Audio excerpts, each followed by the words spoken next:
Radio host and political commentator Mr. Max Egan joins us now from the British capital, London. Mr. Egan, welcome to the program.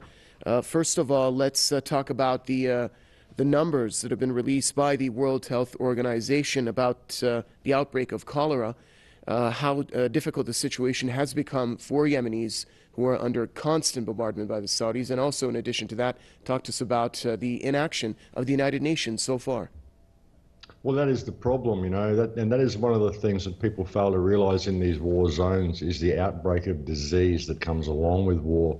And when you look at Saudi Arabia's actions towards Yemen, it seems to be one of massive depopulation. They really don't care about the people. They're not really that interested in just deposing the Yemeni government or squashing the resistance, if you will.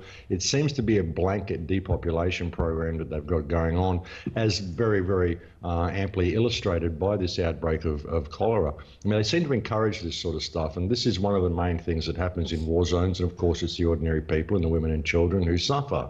And the blockade and the refusal to allow medical attention in there, and really the only country that's been attempting to get aid to the Yemenis people is Iran, and Iran is vilified and accused of sending weapons in there for doing so. It's absolutely ridiculous, but it seems to be an ongoing program to just eliminate as many people as possible, and in the worst possible way that you can imagine. I mean, these outbreaks of disease are very, very bad. It's a terrible thing to happen to a country, and it's very difficult to control once these things begin to spread.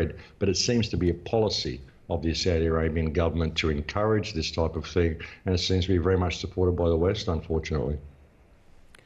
Mr. Egan, the United Nations, at least, or the bare minimum that it can do is either remove the blockade or at least get the Saudis to halt their airstrikes and bombardment to deal with the issues like the humanitarian situation that's unfolding, like the scarcity of medicinal needs, and now the outbreak of such deadly diseases like cholera. Well, yeah, but we're not seeing any action from the United Nations. I mean, the United Nations is essentially a toothless tiger that will do what those who control the power of veto dictate that it will do. It doesn't matter how much people protest in the United Nations and put forth action plans, you find the countries that are carrying out these atrocities always veto these plans, and that's why there's no action. I mean, the United Nations isn't really a United Nations all, it's more of a united dictatorship, whereby a lot of very powerful countries control all the rest of the world, and the rest of the world is just basically told to toe the line.